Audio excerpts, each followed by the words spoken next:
안녕하십니까? 오늘도 건강하게 하루를 시작하고 계신지요? 저는 지난 25년간 여러분과 같은 연세의 많은 환자분들을 진료해온 내과 의사입니다. 오늘 여러분께 꼭 말씀드리고 싶은 이야기가 있어서 이렇게 찾아뵙게 되었습니다. 바로 우리 몸속에 숨어있는 조용한 위협, 혈전에 관한 이야기입니다. 얼마 전 일입니다. 70세 할머니 한 분이 응급실로 오셨어요. 평소 건강하다고 자부하셨던 분인데 갑자기 한쪽 다리가 퉁퉁 붓고 보라색으로 변하면서 극심한 통증을 호소하셨거든요. 검사 결과 다리 혈관에 혈전이 생긴 것이었습니다. 혈전이라는 말이 어렵게 느껴지실 수도 있지만 쉽게 말해서 피떡이라고 생각하시면 됩니다. 우리 몸에서 흐르는 피가 어떤 이유로 인해 굳어져서 덩어리가 된 것을 말하죠. 이 혈전이 정말 무서운 이유는 모든 혈관 질환의 마지막 단계이기 때문입니다. 혈전이 뇌로 가는 혈관을 막으면 뇌졸중이 되고, 심장 혈관을 막으면 심근경색이 되고, 다리 혈관을 막으면 다리가 썩어 들어가는 무서운 일이 벌어집니다. 그래서 저는 혈전을 몸속의 시한폭탄이라고 부릅니다. 언제 어디서 터질지 모르는 시한폭탄 말입니다. 하지만 여러분, 너무 걱정하지는 마세요. 의학적으로 확실히 밝혀진 희망적인 사실이 하나 있습니다. 혈전으로 인한 혈관 질환의 80%는 여러분 스스로 예방할 수 있다는 것입니다. 그렇습니다. 80%요. 이것은 제가 임의로 만든 숫자가 아니라 수많은 의학 연구를 통해 입증된 사실입니다. 비만, 운동 부족, 짠 음식과 단 음식을 좋아하는 습관, 거기에 술과 담배까지 더해지면 혈전이 생기기 쉬운 환경이 만들어집니다. 하지만 이 모든 것들은 여러분의 의지와 노력으로 충분히 바꿀 수 있는 것들입니다. 제가 오늘 여러분께 들려드릴 이야기는 바로 그 80%를 지키는 방법입니다. 어려운 의학 용어나 복잡한 치료법이 아닙니다. 여러분이 매일 하시는 작은 습관들을 조금만 바꾸면 되는 간단한 방법들입니다. 앞으로 20분 동안 저와 함께 여러분의 소중한 건강을 지키는 법을 배워보시지 않겠습니까? 오늘 배우시는 내용이 여러분과 여러분 가족의 건강한 내일을 만드는 첫걸음이 되기를 진심으로 바랍니다. 그럼 먼저 혈전이 정확히 무엇인지, 왜 생기는지부터 알아보겠습니다. 사실 혈전은 우리 몸의 수호천사 역할도 합니다. 예를 들어 손가락을 베었을 때를 생각해 보세요. 상처 부위에서 피가 나지만 시간이 지나면 저절로 멈추잖아요. 바로 혈전이 달려와서 상처를 막아주기 때문입니다. 이빨을 뽑고 나서 잇몸에서 나던 피도 마찬가지예요. 혈전이 없다면 우리는 작은 상처로도 계속 피를 흘려서 큰 위험에 빠질 수 있습니다. 이럴 때 혈전은 정말 고마운 존재죠. 그런데 문제는 이 혈전이 필요한 곳이 아닌 엉뚱한 곳에 생기거나 필요 이상으로 커졌을 때입니다. 마치 화재를 끌어간 소방관이 엉뚱한 집에 가서 물을 뿌리는 것과 같다고 보시면 됩니다. 요즘은 이런 엉뚱한 혈전이 더욱 자주 만들어지고 있습니다. 바로 우리의 생활 방식 때문이에요. 세계보건기구에서는 아예 새로운 병명을 만들었습니다. 의자병이라는 이름입니다. 의자병, 말 그대로 의자에 너무 오래 앉아 있어서 생기는 병이라는 뜻입니다. 텔레비전 앞에서 하루 종일 드라마를 보시거나 책상에 앉아서 몇 시간씩 독서를 하시는 분들이 많으실 텐데요. 한 자세로 오래 있으면 피의 흐름이 느려집니다. 흐르는 강물은 맑지만 고인 물은 썩는다는 말이 있듯이 피도 천천히 흐르면 혈전이 생기기 쉬워져요. 특히 다리는 심장에서 가장 멀리 떨어져 있어서 피가 다시 심장으로 돌아가기가 어렵습니다. 그래서 다리 근육을 움직여줘야 피가 잘 순환되는데 오래 앉아 있으면 다리 근육이 제 역할을 못하게 되죠. 실제로 얼마 전에 65세 남성분이 오셨는데 은퇴 후에 하루 종일 바둑을 두시더라고요. 한 번 앉으면 서너 시간은 꼼짝도 안 하셨대요. 어느 날 갑자기 다리가 아프고 붓기 시작해서 병원에 오셨는데 다리 정맥에 큰 혈전이 생겨 있었습니다. 다행히 빨리 발견해서 치료할 수 있었지만 조금만 늦었다면 정말 위험한 상황이 될 뻔했어요. 그분은 지금 30분마다 일어나서 집 한 바퀴 도는 습관을 만드셨답니다. 혈전은 조용한 살인자라고도 불립니다. 증상 없이 몰래 자라다가 어느 순간 갑자기 큰 문제를 일으키기 때문이에요.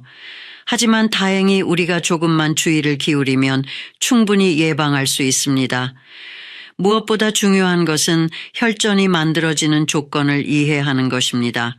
피가 천천히 흐르거나 혈관벽이 손상되거나 피 자체가 끈적끈적해지면 혈전이 잘 생겨요. 이 세 가지 조건 중 하나라도 개선하면 혈전 생성을 막을 수 있다는 뜻입니다. 지금 이 순간에도 여러분이 의자에 앉아서 이 이야기를 듣고 계시다면 잠깐 일어나서 제자리에서 발목을 돌려보시거나 몇 걸음 걸어보세요. 이런 작은 움직임 하나하나가 여러분의 혈관을 지키는 소중한 습관이 됩니다. 혈전이 생기기 전에 우리 몸이 보내는 신호들이 있습니다. 하지만 대부분의 분들이 이런 신호들을 그냥 나이 탓으로 넘겨버리시는 경우가 많아요. 혈전에는 크게 두 가지 종류가 있습니다. 하나는 어딘가에서 몰래 생겨서 혈관을 타고 이동하는 소리 없는 적 같은 혈전이고, 다른 하나는 그 자리에서 바로 문제를 일으키면서 경고 신호를 보내는 혈전입니다. 소리 없는 적 같은 혈전은 정말 무서워요. 발가락 끝에서 작은 덩어리로 시작해서 눈사람처럼 점점 커지면서 뇌나 심장으로 날아갈 수 있거든요. 이런 혈전은 이동하는 동안에는 별다른 증상이 없어서 발견하기가 어렵습니다. 반면에 심장이나 뇌혈관에서 바로 생기는 혈전은 생기는 순간부터 증상이 나타납니다. 가슴이 아프거나 숨이 차거나 어지럽거나 하는 전조 증상이 반드시 동반돼요. 문제는 이런 전조 증상이 그냥 피곤해서 그런 건지 정말 위험한 신호인지 구별하기가 어렵다는 점입니다. 많은 분들이 괜찮겠지 하면서 넘어가시다가 큰일을 당하시거든요. 제가 항상 환자분들께 말씀드리는 것은 자기 몸에 대해서는 좀 까칠하고 예민해야 한다는 것입니다. 평소와 다른 증상이 생기면 바로 병원에 오셔야 해요. 특히 주의 깊게 살펴봐야 할 증상이 바로 다리 부종입니다. 어느 날 갑자기 한쪽 다리만 퉁퉁 붓는다면 정맥에 혈전이 생겼을 가능성이 높습니다. 이때는 다리 색깔도 약간 변하고 만지면 따뜻해지는 경우가 많아요. 반대로 양쪽 다리가 동시에 붓는다면 심장의 펌프 기능에 문제가 있을 수 있습니다. 심장이 제대로 펌프 역할을 못하면 피가 천천히 돌게 되고 그러면 혈전이 잘 생기거든요. 간단한 자가 체크 방법을 알려드릴게요. 양쪽 다리의 둘레를 재보세요. 한쪽이 다른 쪽보다 2cm 이상 차이가 난다면 병원에 가보셔야 합니다. 또 정강이 뼈 부분을 손가락으로 꾹 눌렀을 때 움푹 들어간 자국이 오래 남아있다면 이것도 부종의 신호예요. 여기서 잠깐 이런 유익한 건강 정보가 도움이 되셨다면 구독 버튼을 눌러주세요. 앞으로도 여러분의 건강을 지키는 소중한 정보들을 계속 전해드리겠습니다. 이제 또 다른 중요한 전조 증상에 대해 말씀드리겠습니다. 바로 부정맥, 특히 심방세동이라는 병입니다. 심방세동은 심장이 불규칙하게 뛰는 병인데요. 정상적으로는 심장이 쿵짝쿵짝 규칙적으로 뛰어야 하는데 심방세동이 있으면 심장이 파르르 떨리듯이 뛰게 됩니다. 이렇게 되면 심장 안에서 피가 제대로 순환하지 못하고 고여있게 되면서 혈전이 생깁니다. 그리고 이 혈전이 뇌로 날아가면 뇌졸중이 되는 거예요. 심방세동이 있으면 뇌졸중 위험이 5배에서 10배까지 높아집니다. 72세 할아버지 한 분이 기억납니다. 평소에 가끔 가슴이 두근거린다고 하셨는데 별일 아니라고 생각하고 그냥 지내셨어요. 그런데 어느 날 갑자기 말이 어눌해지고 한쪽 팔다리에 힘이 빠지면서 응급실로 오셨거든요. 검사해보니 심방세동으로 인한 뇌졸중이었습니다. 만약 그분이 처음 가슴 두근거림을 느꼈을 때 병원에 오셨다면 충분히 예방할 수 있었을 텐데 정말 안타까웠어요. 심방세동의 증상은 가슴 두근거림, 숨참, 어지러움, 가슴 답답함 등입니다. 이런 증상들이 자주 반복된다면 꼭 심전도 검사를 받아보세요. 가끔 목이나 어깨, 턱까지 아픈 경우도 있어요. 이런 증상들을 단순히 목 디스크나 어깨 결림으로 생각하고 넘어가시는 분들이 많은데 심장 문제일 수도 있으니까 주의하셔야 합니다. 기억하세요. 여러분의 몸은 위험할 때 반드시 신호를 보냅니다. 그 신호를 놓치지 마시고 조금이라도 이상하다 싶으면 주저하지 말고 병원에 오세요. 조기에 발견하면 충분히 치료할 수 있습니다. 이제 혈전이 생기기 쉬운 사람들의 공통점에 대해 말씀드리겠습니다. 사실 제가 오랫동안 진료하면서 느낀 점은 혈전 환자분들에게는 분명한 패턴이 있다는 것입니다. 먼저 생활 습관부터 살펴보겠습니다. 비만이 가장 큰 문제예요. 살이 찌면 혈관에 압력이 가해지고 염증 물질들이 많이 만들어져서 혈전이 생기기 쉬워집니다. 특히 배둘레가 남성은 90cm, 여성은 85cm를 넘으면 위험 신호라고 보시면 됩니다. 운동 부족도 큰 문제입니다. 우리 몸은 움직여야 피가 잘 돌거든요. 하루 종일 앉아만 있으면 다리 근육이 약해지고 혈액순환이 나빠져서 혈전이 잘 생깁니다. 식습관도 중요한 요인입니다. 짠 음식을 좋아하시는 분들이 많으신데 염분을 너무 많이 섭취하면 혈압이 올라가고 혈관벽이 손상됩니다. 단 음식도 마찬가지예요. 혈당이 자주 올라가면 혈관벽에 상처가 생기고 그 상처 부위에 혈전이 잘 달라붙습니다. 술과 담배는 말할 것도 없죠. 술은 혈액을 끈적끈적하게 만들고 담배는 혈관을 수축시켜서 혈류를 방해합니다. 특히 담배는 한 개비만 피워도 혈관이 수축되는 효과가 몇 시간 동안 지속돼요. 68세 아저씨 한 분이 기억납니다. 평생 하루에 소주 한 병씩 드시고 담배도 한 갑씩 피우셨어요. 짜고 기름진 음식을 좋아하시고 운동은 전혀 안 하셨죠. 어느 날 갑자기 가슴을 움켜쥐고 쓰러지셨는데 심근경색이었습니다. 다행히 빨리 치료해서 생명은 구했지만 그 후로는 완전히 생활 방식을 바꾸셨어요. 금주, 금연은 물론이고 매일 산책도 하시고 식단도 완전히 바꾸셨습니다. 지금은 훨씬 건강해지셨어요. 만성질환도 혈전의 위험 요인입니다. 고혈압, 당뇨병, 고지혈증이 있으면 혈전 위험이 크게 높아집니다. 고혈압은 혈관벽에 상처를 만들고 당뇨병은 혈액을 끈적하게 만들며 고지혈증은 혈관을 막는 찌꺼기를 만들어내거든요. 특히 주의하실 점은 가족력입니다. 혈전은 정말 가족력과 밀접한 관련이 있어요. 부모님이나 형제자매 중에 뇌졸중, 심근경색, 혈전증을 앓으신 분이 계시다면 여러분도 위험할 수 있습니다. 가족 중에 50세 이전에 심장병을 앓으신 분이 계시거나 예상보다 일찍 돌아가신 분이 계시다면 더욱 주의하셔야 해요. 이런 경우에는 정기적인 검진이 꼭 필요합니다. 하지만 너무 절망하지는 마세요. 제가 항상 강조하는 것이 바로 이겁니다. 혈전으로 인한 혈관 질환의 80%는 여러분 스스로 예방할 수 있다는 사실입니다. 이것은 희망적인 메시지예요. 유전자는 바꿀 수 없지만 생활 습관은 바꿀 수 있거든요.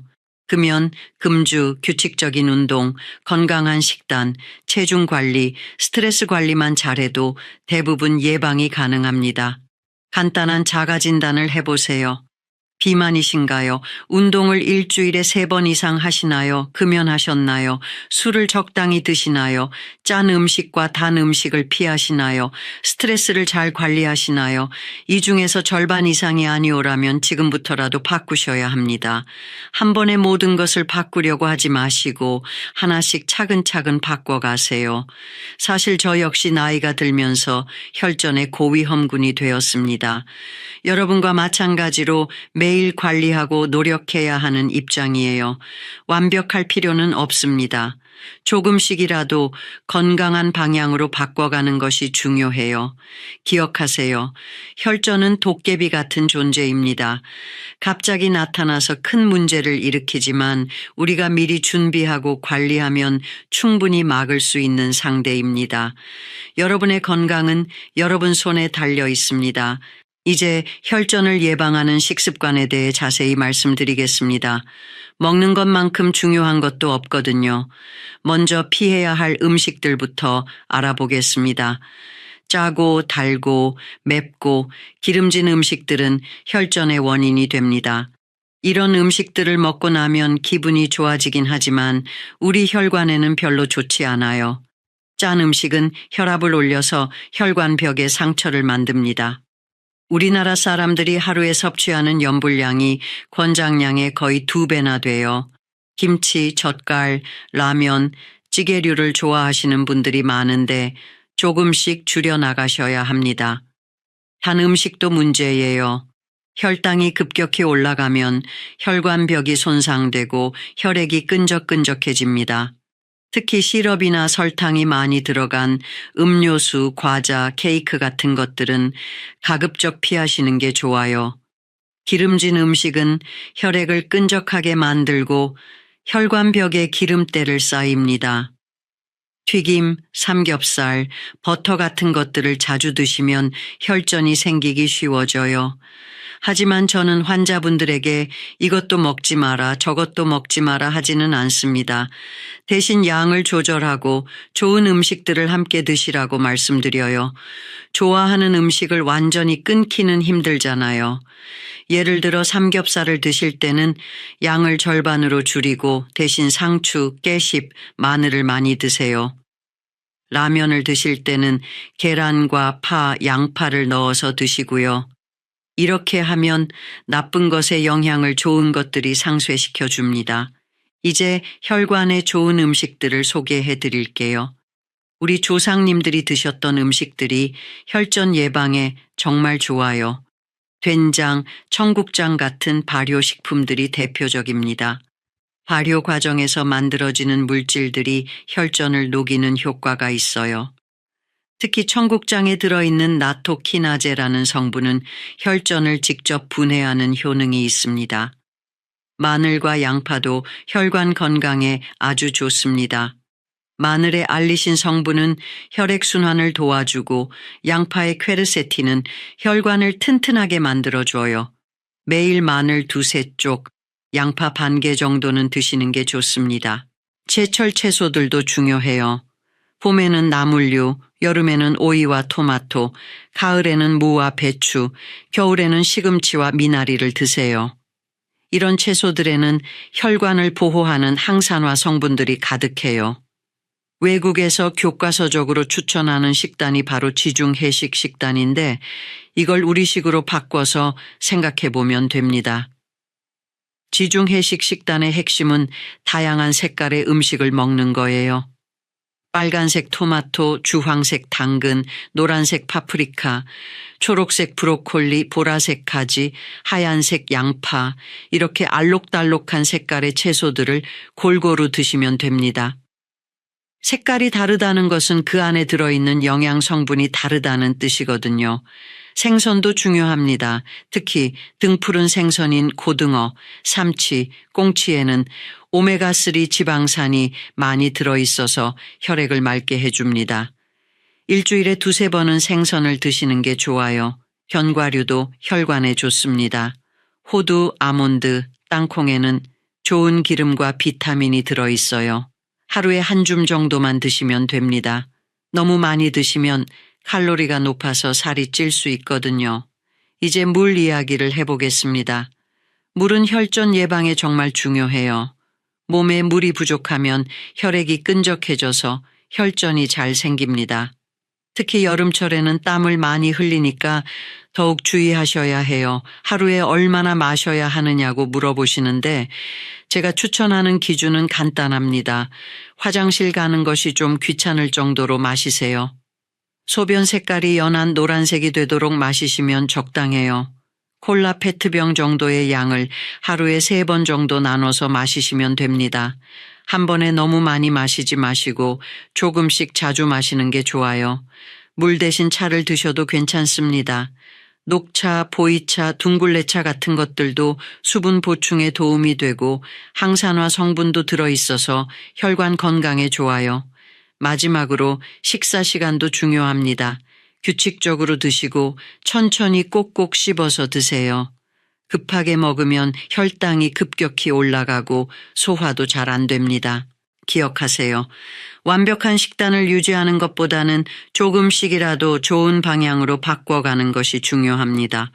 오늘부터라도 물을 한 잔 더 마시고 야채를 한 접시 더 드시는 것부터 시작해 보세요. 식습관만큼 중요한 것이 바로 생활 습관입니다. 어떻게 자고 어떻게 스트레스를 관리하고 어떻게 몸을 움직이느냐에 따라 혈전 위험이 크게 달라져요. 먼저 수면에 대해 말씀드리겠습니다. 잠은 우리 혈관을 회복시키는 가장 중요한 시간이에요. 잠을 자는 동안 혈관벽의 상처가 치유되고 혈액도 맑아집니다. 흥미로운 사실이 하나 있어요. 혈전으로 인한 심근경색이나 뇌졸중이 가장 많이 발생하는 시간대가 이른 새벽부터 오전 시간대라는 것입니다. 바로 잠에서 깨어나는 시간이죠. 이 시간대에는 우리 몸의 혈압이 급격히 올라가고 스트레스 호르몬이 많이 분비됩니다. 만약 충분히 잠을 자지 못했다면 혈관이 제대로 회복되지 못한 상태에서 이런 스트레스를 받게 되는 거예요. 그래서 규칙적인 수면이 정말 중요합니다. 하루에 7시간에서 8시간 정도는 주무셔야 해요. 너무 적게 자도 문제지만 너무 많이 자도 좋지 않습니다. 9시간 이상 자면 오히려 혈전 위험이 높아진다는 연구 결과도 있어요. 잠자리에 드는 시간도 중요해요. 늦어도 밤 11시 전에는 주무시는 게 좋습니다. 우리 몸의 생체 리듬에 맞춰서 살아야 혈관도 건강해져요. 잠자리에 들기 전에는 스마트폰이나 텔레비전을 보지 마세요. 화면의 푸른 빛이 멜라토닌 분비를 방해해서 잠들기 어려워집니다. 대신 미지근한 물로 샤워를 하거나 가벼운 스트레칭을 하시면 숙면에 도움이 돼요. 이제 스트레스 관리에 대해 말씀드리겠습니다. 스트레스는 혈전의 또 다른 큰 원인이에요. 스트레스를 받으면 우리 몸에서 염증 물질들이 많이 만들어지고 혈액이 끈적해집니다. 특히 만성적인 스트레스가 문제예요. 갑작스러운 스트레스는 어쩔 수 없지만 계속 쌓여있는 스트레스는 혈관을 서서히 망가뜨립니다. 스트레스를 완전히 없앨 수는 없어요. 하지만 스트레스를 풀어내는 본인만의 방법을 찾는 것이 중요합니다. 어떤 분은 산책을 하면서 스트레스를 풀고 어떤 분은 음악을 들으면서 푸세요. 요즘은 명상도 좋은 방법이에요. 조용한 곳에 앉아서 눈을 감고 천천히 숨을 쉬는 것만으로도 스트레스가 많이 줄어듭니다. 하루에 10분만 해도 효과가 있어요. 취미 생활도 스트레스 해소에 도움이 됩니다. 독서, 그림 그리기, 원예, 요리 등 좋아하는 일을 하면 마음이 편안해져요. 중요한 것은 즐기면서 하는 것입니다. 사람들과 어울리는 것도 좋아요. 가족이나 친구들과 대화를 나누고 웃고 함께 시간을 보내면 스트레스가 자연스럽게 풀립니다. 외로움도 스트레스의 한 종류거든요. 이제 운동에 대해 말씀드리겠습니다. 운동은 혈전 예방의 가장 확실한 방법 중 하나예요. 운동을 하면 혈액순환이 좋아지고 혈관이 튼튼해집니다. 하지만 나이가 들면 무리한 운동은 오히려 위험할 수 있어요. 여러분 연세에 맞는 적당한 운동을 꾸준히 하시는 게 중요합니다. 가장 좋은 운동은 걷기예요. 하루에 30분씩 일주일에 5번 정도 걸으시면 됩니다. 처음에는 천천히 시작해서 점차 속도를 높여가세요. 숨이 약간 찰 정도의 속도가 적당해요. 계단 오르기도 좋은 운동입니다. 엘리베이터 대신 계단을 이용하세요. 처음에는 한두 층만 올라가시고 익숙해지면 점차 늘려가시면 됩니다. 집에서 할 수 있는 간단한 운동들도 있어요. 제자리에서 발목 돌리기, 종아리 마사지, 다리 들어 올리기 같은 운동들은 앉아있는 시간이 길 때 특히 도움이 됩니다. 수영도 좋은 운동이에요. 물의 부력 때문에 관절에 무리가 가지 않으면서도 온몸 운동이 가능합니다. 수영을 못하시면 물속에서 걷기만 해도 충분해요. 운동할 때 주의하실 점이 있어요. 갑자기 심한 운동을 하면 오히려 혈전 위험이 높아질 수 있습니다. 운동 전에는 반드시 준비 운동을 하시고 운동 후에는 정리 운동을 하세요. 날씨가 추울 때는 특히 조심하셔야 해요. 추위에 갑자기 노출되면 혈관이 수축해서 혈전이 생기기 쉽습니다. 겨울철 운동은 실내에서 하시거나 충분히 따뜻하게 입고 나가세요. 마지막으로 생활 속 작은 습관들의 중요성을 말씀드리고 싶어요. 30분마다 자리에서 일어나기, 텔레비전 광고 시간에 스트레칭하기, 전화 받을 때 서서 받기 같은 작은 습관들이 모여서 큰 변화를 만듭니다. 완벽하게 하려고 하지 마세요. 오늘 하나 실천했으면 내일은 2개, 모레는 3개 이렇게 점차 늘려가시면 됩니다. 중요한 것은 꾸준함입니다. 여러분의 건강한 생활 습관 하나하나가 혈전이라는 위험한 적으로부터 여러분을 지켜주는 방패가 됩니다. 오늘부터 작은 변화를 시작해 보세요. 아무리 생활 습관을 잘 관리해도 정기적인 검진은 꼭 필요합니다. 혈전은 조용히 다가오는 경우가 많기 때문에 미리미리 확인하는 것이 중요해요. 많은 분들이 병원 검사를 무서워하시는데 요즘 검사들은 예전보다 훨씬 간단하고 안전해졌습니다. 제가 하나씩 설명해 드릴게요. 가장 기본적인 검사는 혈액 검사입니다. 팔에서 조금의 피만 뽑으면 혈전이 생기기 쉬운 상태인지 알 수 있어요. 혈당, 콜레스테롤, 염증 수치 등을 확인해서 혈전 위험도를 평가합니다. 심전도 검사도 중요해요. 가슴에 작은 패드를 붙이고 몇 분만 가만히 있으면 심장의 전기적 활동을 확인할 수 있습니다. 심방세동 같은 부정맥이 있는지 바로 알 수 있거든요. 가슴 엑스레이는 심장의 크기와 폐의 상태를 확인하는 검사예요. 숨을 크게 들이마시고 잠깐 참기만 하면 되니까 전혀 어렵지 않습니다. 좀 더 자세한 검사가 필요하면 심장 초음파를 찍어볼 수 있어요. 배 위에 젤리를 바르고 탐촉자를 대고 움직이는 것만으로 심장이 얼마나 잘 뛰고 있는지 실시간으로 볼 수 있습니다. 임신할 때 하는 초음파와 비슷하다고 생각하시면 돼요. 만약 심근경색이 의심된다면 관상동맥 조영술이라는 검사를 할 수도 있습니다. 예전에는 사타구니 혈관을 통해서 했는데 요즘은 손목이나 손끝 혈관을 통해서 하기 때문에 훨씬 편해졌어요. 이 검사를 하면 심장 혈관의 상태를 정확히 볼 수 있고 만약 혈전이나 좁아진 부분이 있다면 그 자리에서 바로 치료도 할 수 있습니다.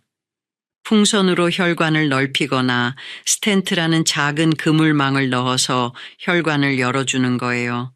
70세 할아버지 한 분이 기억나네요. 가슴이 답답하다고 오셨는데 검사 결과 심장 혈관이 거의 막혀 있었어요. 다행히 빨리 발견해서 스텐트 시술을 받으셨고 지금은 아주 건강하게 지내고 계십니다. 중요한 것은 증상이 있을 때 참지 말고 바로 병원에 오시는 거예요. 가슴이 아프거나 숨이 차거나 어지럽거나 다리가 붓는 증상이 있으면 주저하지 마세요. 저희 의료진들은 여러분의 건강을 지키기 위해 최선을 다하고 있습니다. 궁금한 것이 있으면 언제든지 물어보세요. 작은 것 하나라도 놓치지 않으려고 노력하고 있어요. 검진 주기도 중요합니다. 특별한 증상이 없어도 1년에 한 번은 기본 검진을 받으시는 게 좋아요. 고혈압, 당뇨병, 고지혈증이 있으시거나 가족력이 있으시면 더 자주 받으셔야 합니다. 여기서 잠깐 오늘 말씀드린 내용들이 많은 도움이 되셨다면 좋아요 버튼도 눌러주시고 구독도 부탁드려요. 앞으로도 여러분의 건강을 지키는 유익한 정보들을 계속 전해드리겠습니다. 우리나라는 의료 접근성이 정말 좋은 나라입니다. 전 세계에서도 인정받는 의료 시스템을 가지고 있어요. 그러니까 혈전 때문에 걱정하지 마시고 예방과 조기 발견에 집중하세요. 기술도 계속 발전하고 있습니다. 예전에는 불치병이라고 여겨졌던 것들도 이제는 충분히 치료 가능한 질환이 되었어요. 혈전도 마찬가지입니다. 가장 중요한 것은 포기하지 않는 마음입니다. 나이가 들었다고 몸이 약해졌다고 포기하지 마세요. 지금부터라도 관리하면 충분히 건강하게 살 수 있습니다. 정기검진을 받고 의료진과 좋은 관계를 유지하세요. 여러분의 건강 파트너로서 저희가 항상 함께 하겠습니다. 오늘 긴 시간 동안 혈전에 대한 이야기를 들어주셔서 정말 감사합니다. 마지막으로 가장 중요한 메시지를 다시 한번 말씀드리고 싶어요. 혈전으로 인한 혈관 질환의 80%는 여러분 스스로 예방할 수 있습니다. 이것은 단순한 위로의 말이 아니라 수많은 의학 연구로 입증된 사실입니다. 오늘 배우신 내용들을 모두 한 번에 실천하려고 하지 마세요. 작은 것부터 시작하면 됩니다. 내일부터 물을 한 잔 더 마시고 30분마다 자리에서 일어나고 계단을 한층 더 올라가는 것부터 시작해 보세요. 식단도 완전히 바꾸려고 하지 마시고 오늘은 야채를 한 접시 더, 내일은 마늘을 한쪽 더 이런 식으로 조금씩 늘려가세요. 작은 변화들이 모여서 큰 기적을 만듭니다. 운동도 마찬가지예요. 처음부터 매일 1시간씩 하려고 하지 마시고 일주일에 3번 15분씩부터 시작하세요. 몸이 적응하면 자연스럽게 늘릴 수 있어요.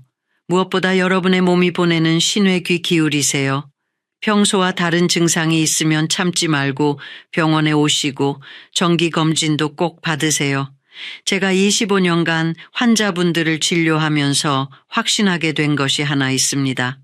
나이는 숫자에 불과하다는 것입니다. 80세가 되어도 건강하게 사시는 분들이 많고 반대로 50세에도 건강을 잃는 분들이 있어요. 중요한 것은 나이가 아니라 지금부터 어떻게 사느냐입니다. 지금 이 순간부터 여러분의 건강한 내일이 시작됩니다. 혈전이라는 무서운 적이 있지만 우리에게는 그보다 더 강력한 무기가 있습니다. 바로 올바른 지식과 꾸준한 실천, 그리고 포기하지 않는 마음입니다. 여러분은 혼자가 아닙니다. 저를 비롯한 많은 의료진들이 여러분의 건강을 지키기 위해 함께 노력하고 있어요. 가족들도 여러분의 건강을 바라고 있고요. 마지막으로 꼭 말씀드리고 싶은 것이 있습니다.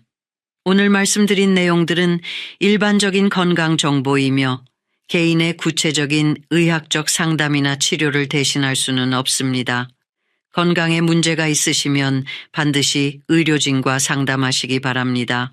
건강한 오늘 하루 보내시고 더 건강한 내일을 만들어 가세요.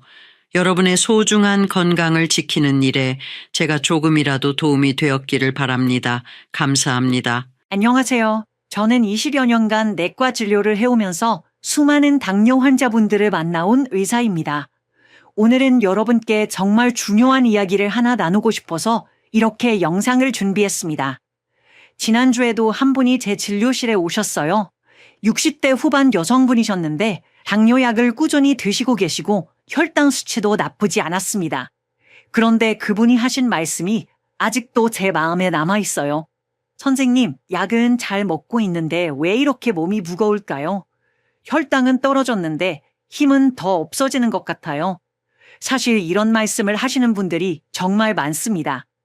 당뇨약을 드시면서 혈당 수치는 관리가 되는데 오히려 몸은 점점 더 피곤해지고 활력이 떨어진다고 하세요. 왜 그럴까요? 당뇨약이 혈당 수치를 낮춰주는 건 분명히 맞습니다. 하지만 여기에는 중요한 한계가 있어요. 약은 혈당이라는 숫자만 조절할 뿐 우리 몸의 근본적인 대사 기능을 회복시켜주지는 못한다는 점입니다. 의사로서 솔직히 말씀드리면 당뇨약은 평생 드셔도 당뇨 자체가 나아지는 건 아닙니다. 단지 혈당이라는 수치를 인위적으로 조절해주는 역할을 할 뿐이에요. 마치 누수가 생긴 수도관에 임시방편으로 테이프를 붙이는 것과 비슷하다고 할 수 있죠. 더 걱정스러운 건 약물의 부작용입니다. 당뇨약이 간이나 신장을 거쳐가면서 속쓰림, 소화불량, 설사 같은 위장 장애를 일으키는 경우가 정말 흔해요. 특히 나이가 드신 분들일수록 이런 증상들이 더 자주 나타납니다. 가장 무서운 건 저혈당 쇼크입니다. 갑자기 어지럽거나 손이 떨리는 증상이 나타나면 그게 바로 위험 신호예요. 특히 식사를 제대로 하지 않고 약을 드시면 혈당이 위험할 정도로 떨어질 수 있어서 응급실에 실려오시는 분들도 계십니다. 그래서 제가 환자분들께 늘 강조하는 말이 있어요. 약은 꼭 필요한 만큼만, 음식은 하루 3번 약처럼 드시라고 말씀드립니다. 약을 무조건 끊으라는 이야기가 아닙니다.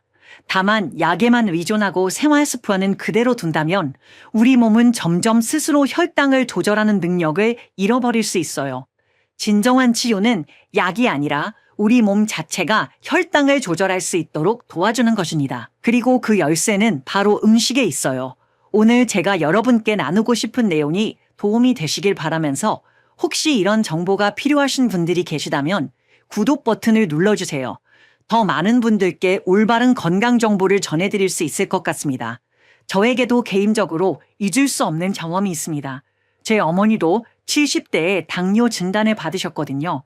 처음에는 당연히 약물 치료를 시작했지만 몇 달 지나니까 식욕이 떨어지고 자꾸 체중이 줄어드시더라고요. 의사이면서도 가족 일이 되니까 정말 마음이 아팠습니다. 그때부터 제가 본격적으로 당뇨와 음식의 관계를 연구하기 시작했어요.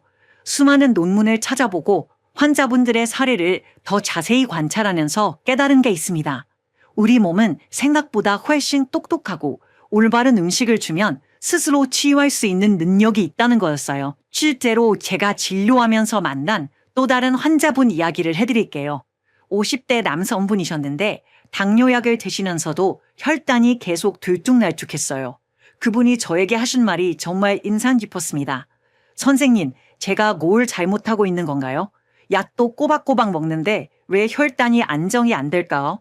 자세히 들어보니 그분은 아침에 약만 드시고 식사는 거르는 경우가 많으셨어요. 점심도 간단히 빵이나 컵라면으로 때우시고 저녁에만 제대로 드시는 패턴이었죠.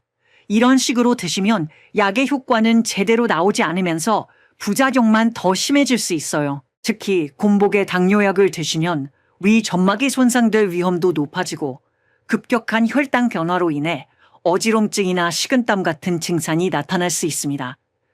이런 증상들이 반복되면 일상생활 자체가 힘들어지죠. 그래서 제가 20년 넘게 진료를 하면서 확신하게 된 게 있어요. 당뇨는 단순히 혈당 수치만의 문제가 아니라 우리 몸 전체의 대사 시스템이 균형을 잃은 상태라는 것입니다. 약으로는 이 균형을 근본적으로 회복시킬 수 없어요. 하지만 올바른 음식은 가능합니다. 그렇다면 정말로 음식만으로도 당뇨 치유가 가능한 걸까요? 제가 직접 경험한 놀라운 변화들을 지금부터 말씀드리겠습니다. 지금부터 말씀드릴 사례들은 모두 제가 직접 진료하면서 경험한 실제 이야기들입니다. 처음에는 저도 반신반의했었는데 이런 변화들을 계속 목격하면서 음식의 치유력에 대해 확신을 갖게 되었어요. 첫 번째로 기억에 남는 환자분은 60대 초반 여성분이셨습니다. 당뇨 진단을 받고 3년간 약물 치료를 받고 계셨는데 아침 식사를 늘 편의점 샌드위치와 믹스커피로 드시는 분이셨어요. 혈당은 180 정도로 높은 편이었고 오후만 되면 극심한 피로감을 호소하셨죠. 그분께 아침 식단만 바꿔보시라고 권했습니다. 편의점 빵 대신 현미로 지은 죽에 시금치나 무 같은 채소 반찬을 곁들여 드시도록 했어요. 처음엔 맛이 심심하다고 하셨지만 한 달 정도 지나니까 놀라운 변화가 나타났습니다.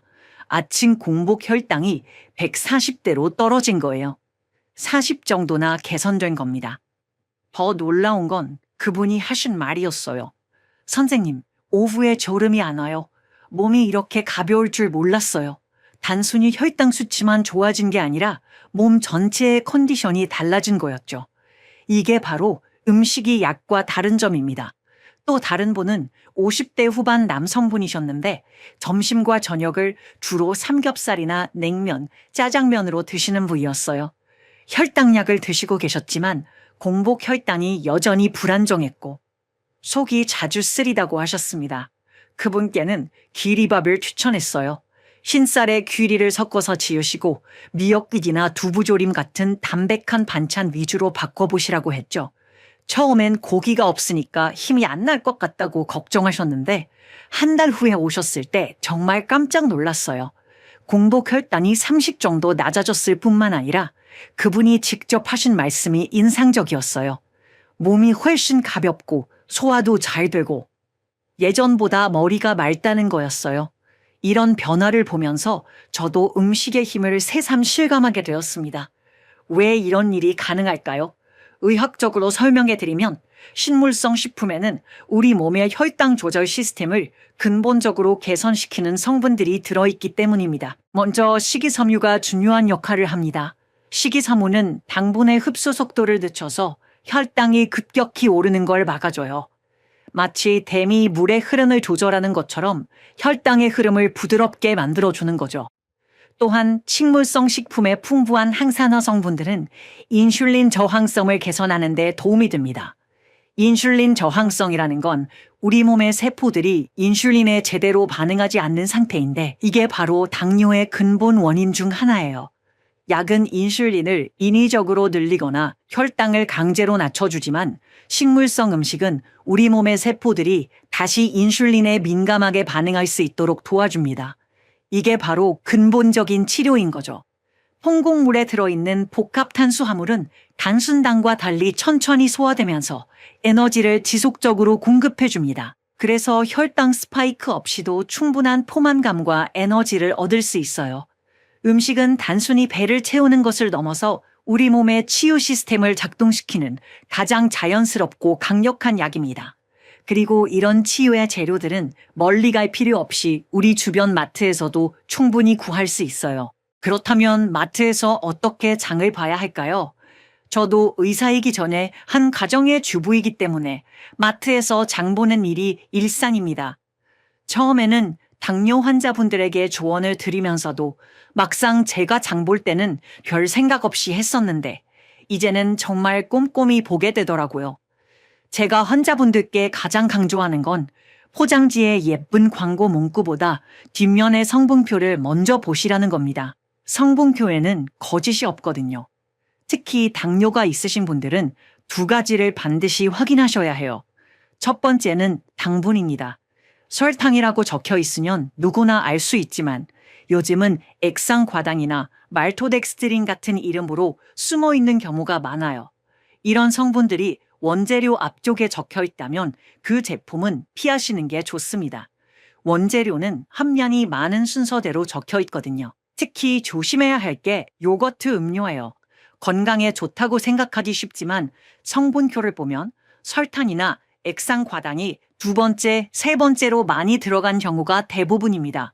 한 팩에 각설탕 10개 분량의 당분이 들어있는 제품도 있어요. 편의점 도시락이나 즉석 비빔밥 같은 간편식도 마찬가지입니다. 맛을 내기 위해 설탕이나 각종 감미료가 들어가는데 이런 걸 모르고 드시면 혈당이 급격히 오를 수 있어요. 두 번째로 확인해야 할 건 나트륨입니다.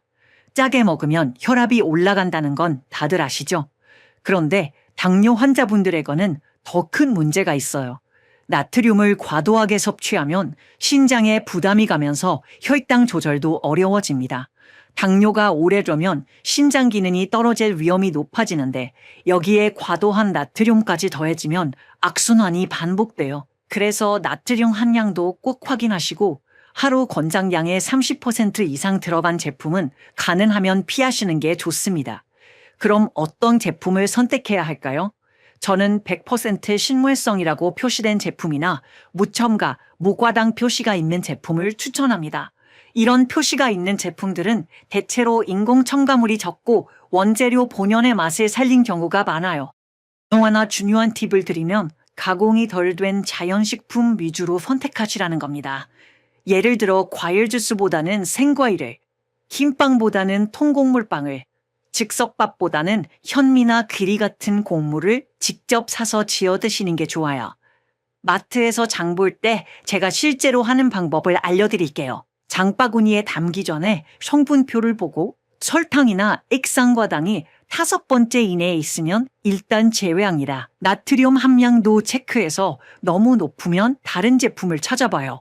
그리고 가능하면 냉동식품이나 통조림보다는 신선한 채소와 과일 코너에서 더 많이 사려고 노력합니다. 신선한 식재료는 보관이 조금 번거로울 수 있지만 건강을 생각하면 그 정도 수고는 충분히 할 만해요. 마지막으로 한 가지 더 말씀드리고 싶은 건 너무 완벽하게 하려고 스트레스 받지는 마시라는 겁니다. 처음에는 성분표 보는 것도 번거롭고 헷갈릴 수 있어요. 하지만 조금씩 습관을 만들어 가시면 나중에는 자연스럽게 몸에 좋은 제품들을 고르게 되실 거예요. 건강한 식단의 시작은 바로 현명한 장보기부터입니다. 많은 분들이 당뇨에 좋은 음식이라고 하면 비싸고 구하기 어려운 특별한 건강식품을 떠올리세요. 하지만 제가 20년간 진료하면서 확신하게 된 건 가장 효과적인 당뇨 치료 음식은 우리 주변에서 아주 저렴하게 구할 수 있다는 사실입니다. 오늘 제가 특별히 소개해드리고 싶은 2가지 식재료가 있어요. 바로 미역과 통곡물입니다. 이 2가지만으로도 당뇨 관리에 놀라운 변화를 경험하실 수 있을 거예요. 먼저 미역 이야기부터 해드릴게요. 사실 저도 처음에는 미역이 당뇨에 이렇게 좋은 줄 몰랐어요. 몇 년 전에 한 환자분이 혈당이 많이 좋아졌다고 오셨는데 자세히 들어보니 매일 아침 미역국을 드시고 계시더라고요. 그때부터 미역에 대해 본격적으로 연구하기 시작했습니다. 미역에는 알긴산이라는 특별한 성분이 들어있어요. 이 알긴산이 정말 놀라운 일을 합니다. 우리가 음식을 먹으면 당분이 소장해서 흡수되는데 알긴산은 이 당분이 천천히 흡수되도록 도와줘요. 마치 브레이크 역할을 하는 거죠. 의학적으로 설명하면 알긴산은 수용성 식이섬유의 일종인데 물과 만나면 젤 같은 상태가 됩니다. 이 젤이 위와 소장해서 음식물과 섞이면서 당분의 흡수 속도를 늦춰주는 거예요. 그래서 식후 혈당이 급격히 오르는 것을 막아줍니다. 실제로 제가 진료한 한 환자분은 아침마다 미역국 한 그릇을 드시기 시작한 후 식후 혈당이 20에서 30 정도 낮아졌어요. 약을 추가로 드신 것도 아니고 단지 미역국만 꾸준히 드셨을 뿐인데 말이죠. 또한 미역은 인슐린 저항성을 개선하는 데도 도움이 됩니다. 우리 몸에 만성 염증이 있으면 인슐린이 제대로 작동하지 않는데 미역의 다양한 항산화 성분들이 이런 염증을 줄여주는 역할을 해요. 특히 몸이 약하시거나 소화가 잘 안 되시는 분들에게도 미역은 부담 없는 식품입니다. 자극적이지 않으면서도 영양은 풍부하거든요. 제가 연세 많은 환자분들께 자주 추천하는 이유이기도 해요. 2번째는 통곡물입니다. 현미나 귀리 같은 통곡물에는 베타글루칸이라는 성분이 들어있어요. 이 베타글루칸이 혈당 관리에 정말 뛰어난 효과를 보입니다. 베타글루칸은 미역의 알긴산과 비슷하게 당분의 흡수를 늦춰주는 역할을 해요. 하지만 그뿐만 아니라 콜레스테롤 수치도 개선시켜줍니다. 당뇨 환자분들은 심혈관 질환 위험도 높아지는데 통곡물을 꾸준히 드시면 이런 위험까지 함께 관리할 수 있어요. 또한 통곡물에는 마그네슘이 풍부합니다. 마그네슘은 인슐린 기능에 꼭 필요한 미네랄인데요. 당뇨 환자분들 중에 마그네슘이 부족한 경우가 많아요. 통곡물을 드시면 자연스럽게 마그네슘을 보충할 수 있습니다. 셀레늄이라는 성분도 중요해요. 셀레늄은 우리 몸의 항산화 시스템을 강화시켜서 당뇨로 인한 혈관 손상을 예방하는 데 도움이 됩니다. 이런 성분들이 모두 통곡물에 자연스럽게 들어있어요. 제가 이 2 식재료를 특별히 추천하는 또 다른 이유는 경제적 부담이 전혀 없다는 점입니다. 미역은 마트에서 한 팩에 2,000원 정도면 충분히 살 수 있어요. 비리도 소포장으로 2,000원에서 3,000원이면 한 달은 좋게 드실 수 있습니다. 특별한 조리 기술도 필요 없어요. 미역은 물에 불려서 국으로 끓이거나 무침으로 해서 드시면 되고, 비리는 밥에 넣어서 지으시거나 죽으로 끓여 드시면 됩니다. 누구나 쉽게 할 수 있는 방법들이죠. 저는 환자분들께 이렇게 말씀드려요. 당뇨 관리가 어렵게 느껴지실 때는 이 두 가지부터 시작해 보세요. 미역과 통곡물, 이 간단한 식재료들이 여러분의 혈당을 바꿔놓을 수 있을 거라고요. 실제로 많은 환자분들이 이 두 가지만 꾸준히 드셔도 몸의 변화를 느끼신다고 하세요. 혈당이 안정되는 것은 물론이고 소화도 편해지고 전체적으로 컨디션이 좋아진다고 말씀하시죠. 의학적으로 보면 이 두 식재료는 단순히 혈당만 조절하는 게 아니라 우리 몸의 대사 기능 전체를 개선시켜주는 종합 영양제와 같습니다. 그런데 이런 효과를 하루 몇백 원의 비용으로 얻을 수 있다는 게 정말 놀라운 일이에요. 건강한 식단이 꼭 비쌀 필요는 없습니다. 때로는 가장 단순하고 저렴한 재료들이 가장 큰 변화를 만들어내기도 해요. 미역과 통곡물이 좋다는 건 알겠는데 맛이 심심해서 계속 먹기 어려우시다고요? 저도 처음엔 그랬어요. 의사로서는 환자분들께 권하지만 정작 집에서 가족들 식사를 준비할 때는 어떻게 맛있게 만들지 고민이 많았거든요. 하지만 몇 가지 요령만 알면 미역과 통곡물을 정말 맛있게 드실 수 있어요. 제가 실제로 집에서 해보고 환자분들께도 추천해서 좋은 반응을 얻은 방법들을 알려드릴게요. 먼저 미역국부터 말씀드릴게요. 미역국이 심심하다고 느끼시는 분들이 많은데 된장을 조금 넣어보세요. 된장도 발효식품이라 혈당에 부담을 주지 않으면서 깊은 맛을 낼 수 있어요. 미역을 물에 불린 후 참기름에 살짝 볶다가 물을 붓고 끓기 시작하면 된장을 한 큰술 정도 풀어주시면 됩니다. 또 다른 방법은 들깨가루를 넣는 거예요. 들깨가루는 오메가3가 풍부해서 혈관 건강에도 좋고 고소한 맛이 나서 미역국이 훨씬 맛있어져요. 국물이 끓을 때 들깨가루 2큰술 정도 넣고 잘 저어주시면 구수하고 진한 맛이 납니다. 제가 환자분들께 특히 추천하는 건 미역무침이에요. 시중에 파는 미역무침은 설탕이 많이 들어가는데 집에서 만들 때는 다르게 해보세요. 미역을 불린 후 끓는 물에 살짝 데치고 찬물에 헹궈서 물기를 짜세요. 여기에 식초 대신 레몬즙을 사용해보세요. 레몬의 구연산이 혈당 상승을 더 완만하게 해주거든요. 설탕 대신에는 매실청을 아주 조금만 넣으시면 됩니다. 매실청도 당분이 있긴 하지만 설탕보다는 혈당에 미치는 영향이 적어요.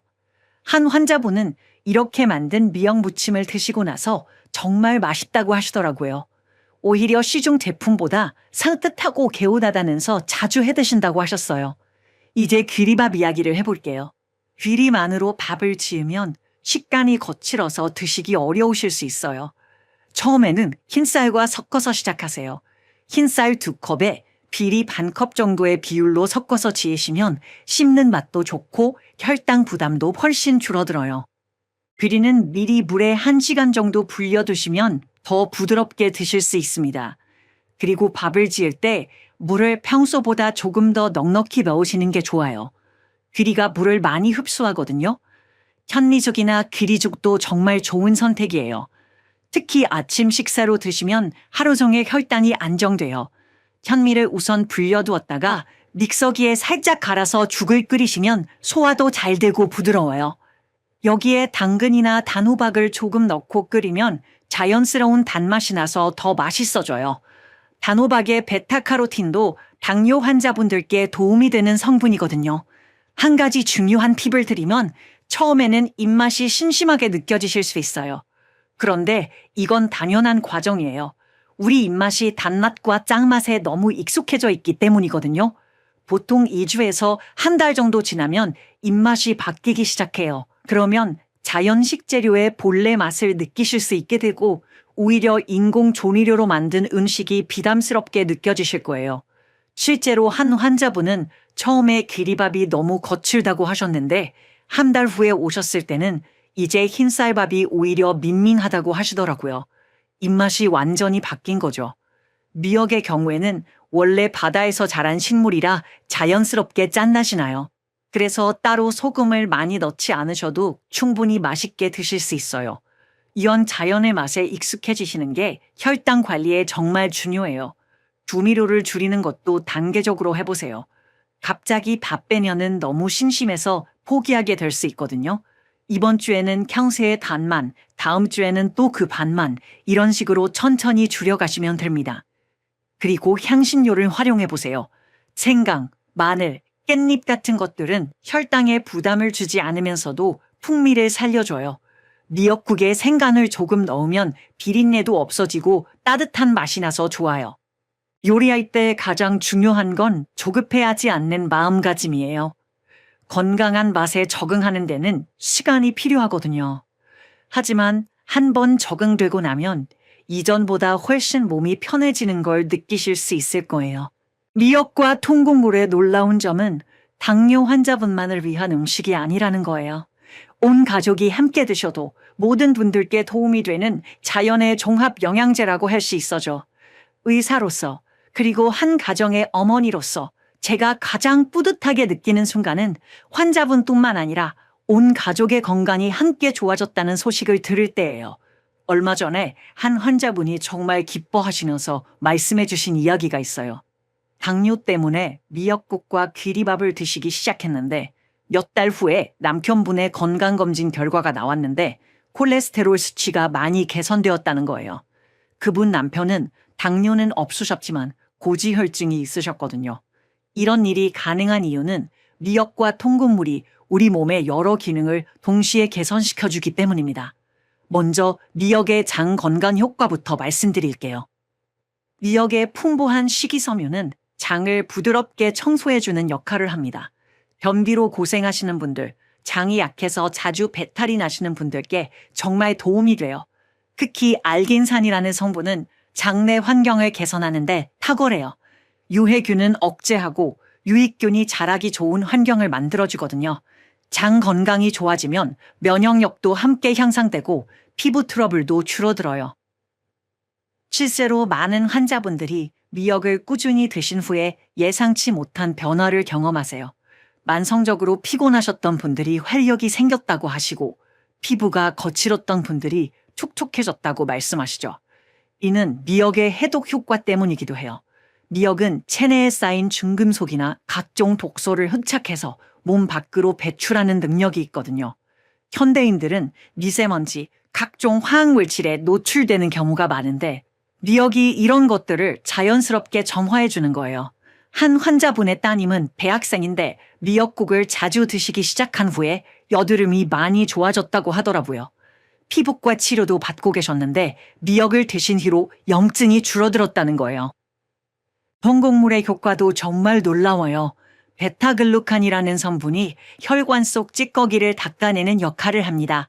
마치 혈관 청소부 같은 역할을 하는 거죠. 고지혈증이나 고혈압이 있으신 분들에게는 정말 좋은 소식이에요. 콜레스테롤 수치가 높으신 분들이 통곡물을 꾸준히 드시면 서서히 개선되는 걸 볼 수 있어요. 혈압도 안정되고요. 제가 진료하는 한 환자분 가족 이야기를 해드릴게요. 처음에는 60대 아버님이 당뇨로 오셨는데 온 가족이 식단을 바꾸셨어요. 미역국과 귀리밥을 기본으로 하고 가공식품을 줄이셨죠. 1년 후에 가족 모두 건강검진을 받으셨는데 정말 놀라운 변화가 있었어요.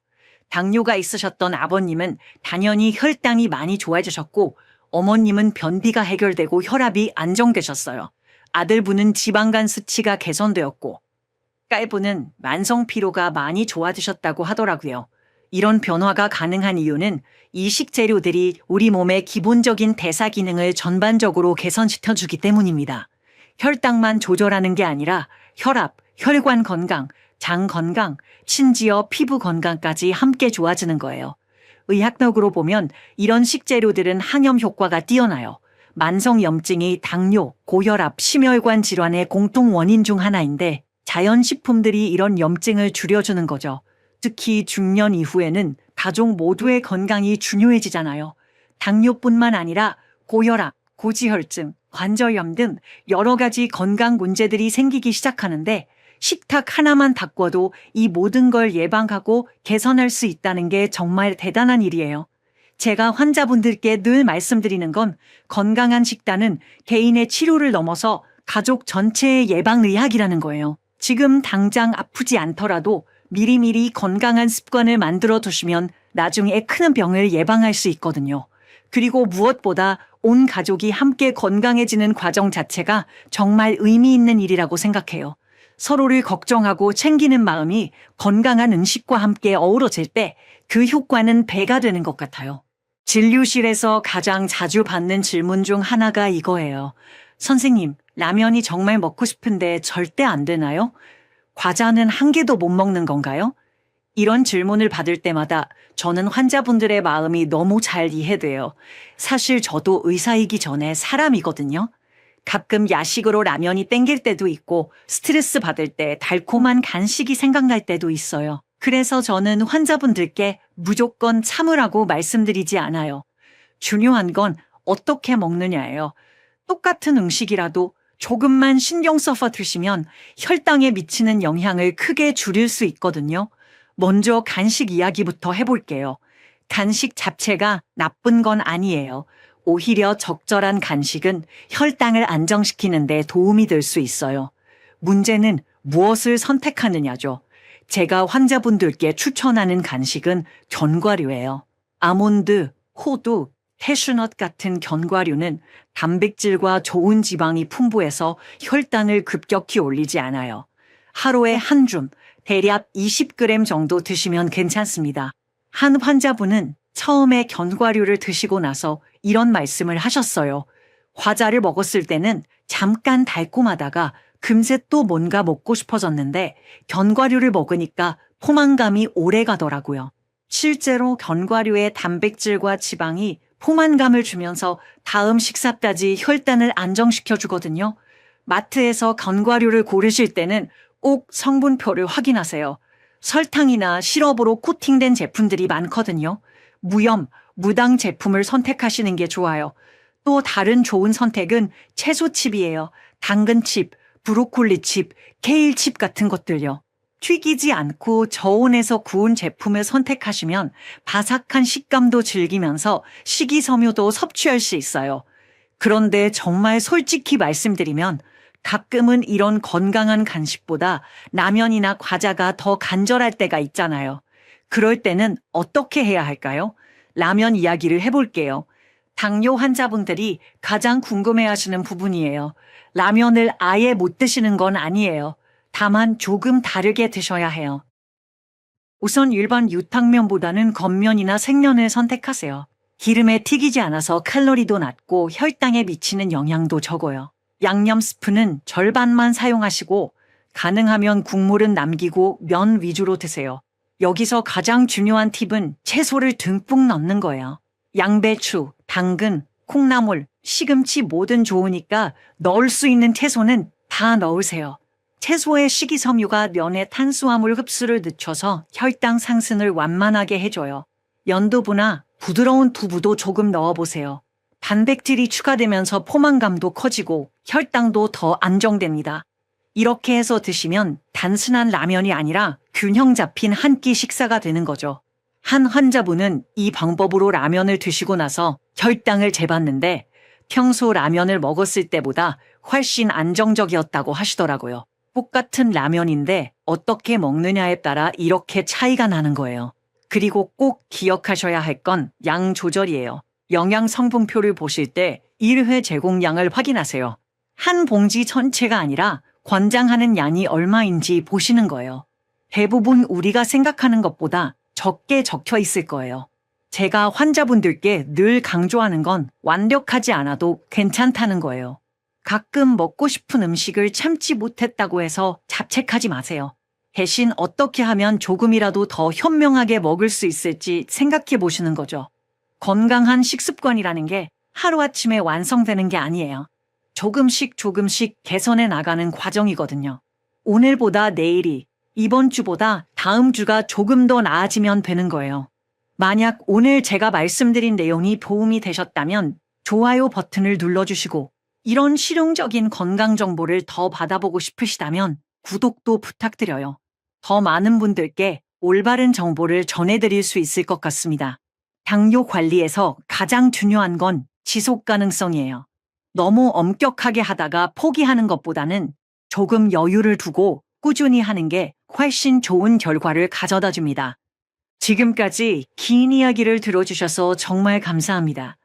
마지막으로 몇 가지만 더 말씀드리고 싶어요. 오늘 제가 말씀드린 내용들을 정리해 보면 결국 핵심은 이거예요.